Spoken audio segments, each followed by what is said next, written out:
Hi, you guys. Hi, Avengers. Hey, Scarlett. As a celebrity, I know all about stuff. I think Kamala Harris needs a catchphrase. Like science and politics.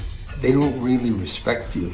They laugh at you behind your back. They think you're stupid. So trust me when I tell you who you should vote for. Kamala Harris will protect your right to disagree with her. If you don't vote the right way, it's like a hate crime. It makes me sad and angry, and I'll leave the country. And you don't want that. Nerdrotic.com. Greetings, you over 1 million hellions and the 40% who haven't subscribed yet. Listen, do you smell something? That's the breaking winds of change in Hollywood. And as Tinseltown looks down at the fiery but mostly peaceful disaster of their own making, I'm reminded it's been 4 years since Hollywood's first shutdown, where in truth, they were deemed essential over millions of their fellow Californians and allowed to work. And they used that time to make a lot of bad films and streaming content, root on the riots from the comfort of their $6 million mansion, saying things like enough white comfort, and no Jar Jar Abrams, I'm not gonna let that one go. They complained about a president who wasn't in office for 4 years. The entire industry became the mouthpiece of Pfizer, shaming people over the jab and generally alienating half the country. Screw your freedom. And it all might have worked out for them. Unfortunately, all of those non-essential people are the ones who actually buy tickets. Then, sometime later, they decided to follow that up with a strike, shutting down their industry for the second time in 4 years. I seem to recall a precious few people within your industry and a hell of a lot of people outside it, including some guys and gals recording videos in their spare bedrooms, warning you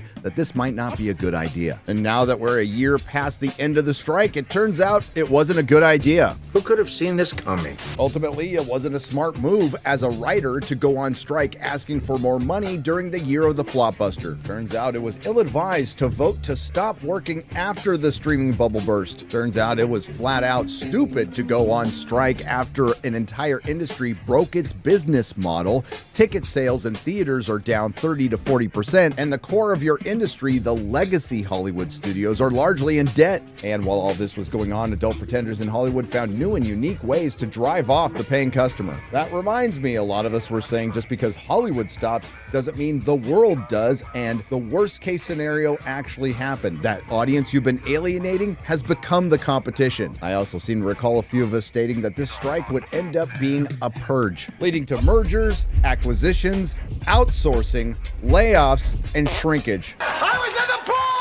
And now we're in a timeline where I agree with John Campea. The gravestone will say, "Here lies the movie-going industry, death by suicide."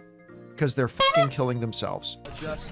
And while John and I will vehemently disagree on what led up to Tinseltown's self-deletion, it doesn't change the fact that Hollywood is fleeing woke Hollywood in droves. And you don't have to take my word for it. These are Access Media headlines from just the last month. Why Los Angeles is becoming a production graveyard. LA production plunged 20% in 2023, new film LA report finds. Why streaming content could be Hollywood's final act. Hollywood is dead, according to Justine Bateman. Here's what comes next. Bateman argues the emotional and financial scaffolding necessary to support film business is gone. In its place, we have something of a conveyor belt churning out content. You know, Hollywood running to the guy who created the business environment that theirs is failing in is probably not the best strategy. Aside from the fact that it's going to be a tough sell even to the general populace of California, considering all their problems, to subsidize professional make-believe. The question is, what rules are these subsidies and tax credits going to come with? Well, that was already answered a year ago. From March 1st of last year, California's film tax credit aims to punish projects that don't hit diversity goals. And there it is, the underlying foundation of many of Hollywood's current problems, something the Access Media won't mention, but I will. Their slavish adherence to the message, imposing written and unwritten rules on themselves in the name of diversity, which is truly just exclusion, and it's antithetical to all creativity. Turning an industry that used to produce some pretty good stuff that would occasionally entertain you and make you think into a platform for propaganda and content, particularly with pop culture and genre, permeated with people telling you what to think, although their attitude will be, "We're not telling people what to think. We're just trying to show them how." And now Hollywood finds themselves in a bit of a pickle after going through all that strife. They come out the other end on an election year. And the question I had earlier in the year was, would Hollywood sit this one out, considering all the overall damage to their brand? I was getting concerned that we wouldn't get a cringe-inducing adult pretender video. Better late than never. Hi, you guys. Hi, Avengers. Hi. Hey, Thanks for Scarlett. jumping on the call. Whoa. I think you mean assembling. Yeah, how can we be of service? How about we start with what our voting plans are going to be, who we're going to bring to the polls with us, that sort of thing. I think Kamala Harris needs a catchphrase. Ooh, yes, definitely a catchphrase. How about this? I'm just off the top of my head. I can do this all day. Shut up. I hate it. Okay. How about I'm down with democracy? It's just clean, it's simple. Okay, I like that. It's hard to argue with that. Kamala Harris down with democracy. I don't know if that sounds the way we want it to sound, though. I think we just need, can we get some production, though? Jarvis? My name's not Jarvis, but whatever. I'm Kamala Harris, and I am down with democracy. You know, nothing says reaching out and connecting with the common man like an adult pretender who is essentially a professional liar who reads and interprets other people's words for a living, coming down from their ivory towers to read and interpret a poorly written script to tell you how to vote in a badly edited Zoom video. I'd also like to point out that they went to the OG team. You don't see any new Avengers in that video. Where's Simu Liu? Where's Brie Larson? And prior to that, the Batman himself, Michael Keaton, came out with this banger. You know, for some of you folks who, guys mostly, I guess, who are thinking about attending a rally with Musk and Trump, they don't really respect you. They laugh at you behind your back. They think you're stupid. They don't want to hang out with you.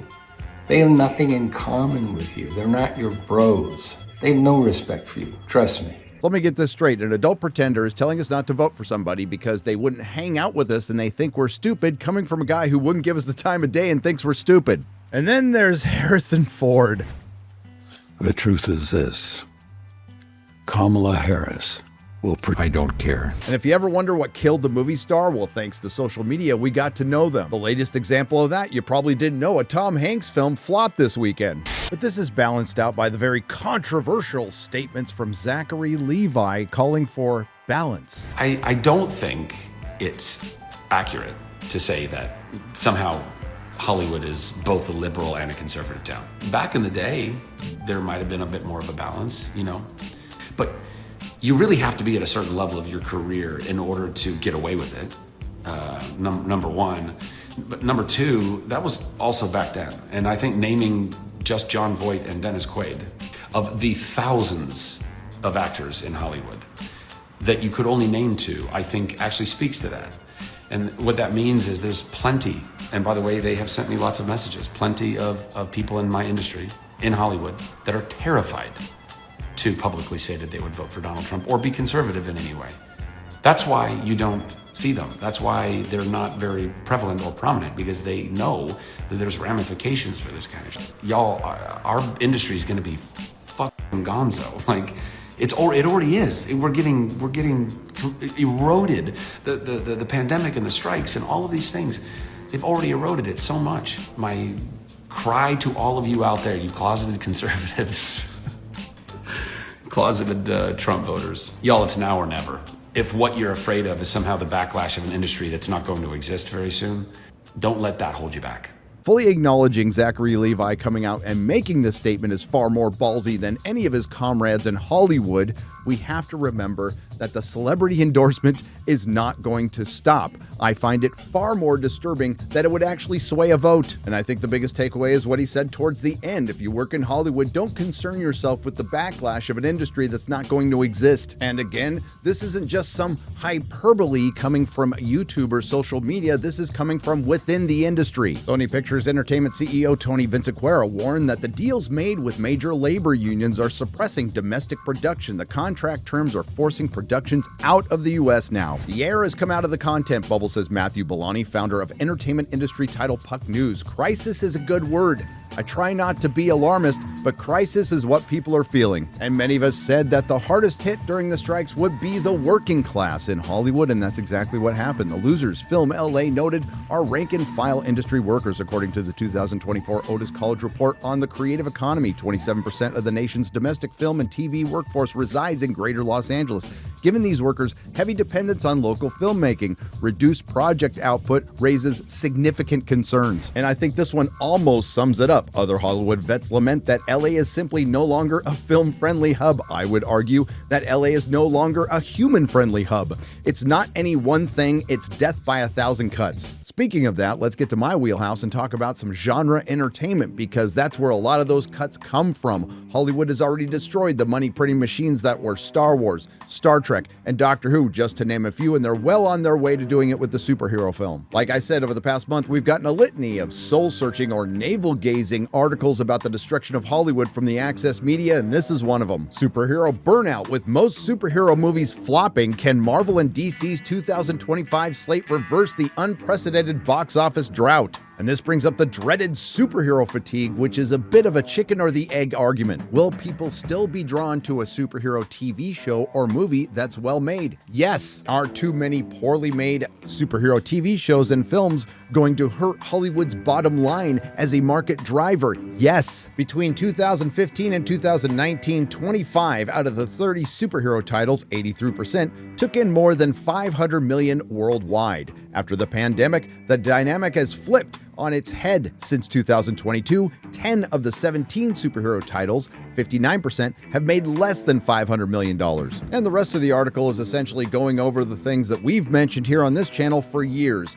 DC is essentially rebooting for the third time in a decade. Sony making Spider-Man movies without Spider-Man is stupid, and Marvel is oversaturated with crap. Sony's two films this year, Madam Web and Venom, were at least unintentionally hilarious. DC's had 6 flops in a row going back to last year, and after multiple underperforming TV shows and films and outright flops, Marvel finally got a hit with Deadpool and Wolverine. And their upcoming slate in 2025, outside of Daredevil, looks at best highly questionable and at worst abysmal. And it looks like the future of the superhero film hinges on 2 films that release in July of 2025, Superman and the Fantastic Four. There are no slam dunks here, says exhibitor relations analyst Jeff Bach.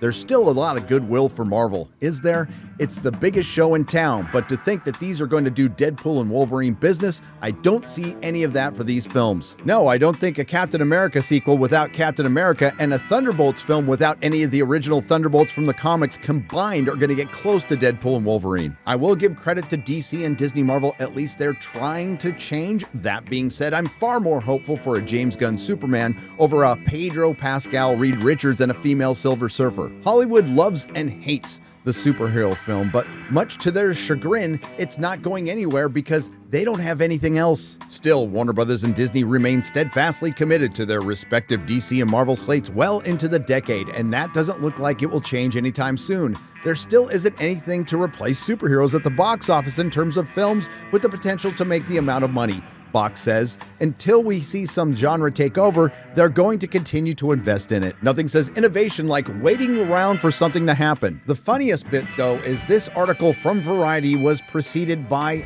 this article just 3 weeks prior. Toxic fandom, how Hollywood is battling fans who are just out for blood, from social media boot camps to superfan focus groups. To anyone who makes decisions in Hollywood who may come across this video, if you're wondering what led to superhero fatigue, which is better described as Hollywood fatigue, and that death by 1,000 paper cuts, which includes one gaping mortal wound, the problem has been, and always will be, you. Hell, you guys just put out a movie, Joker 2, that literally told the audience to f*** off. And they did. And they felt like you've been saying that for quite some time. And instead of possibly listening to your paying customer, you decided to make him and her the enemy. To paraphrase a quote from my good friend Chris Gore, demonizing fandom will turn out to be the costliest mistake in Hollywood history. And you will have to ask yourself collectively as an industry, how in the hell did a few people in their spare bedrooms, people posting on Twitter and Facebook and other social media accounts,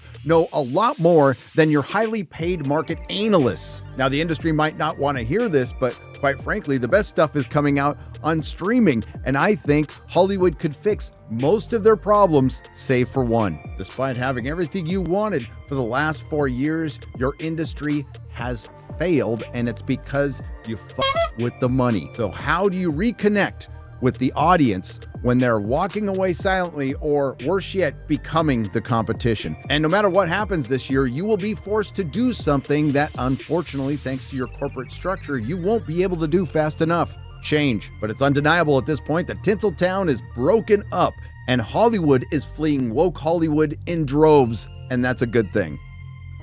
Nerdrotic.com. If you like what you heard, please like, share, and subscribe. If you didn't like what you heard, I thank you for listening this long. I will see you in the next video. We will hold you personally responsible, Gary.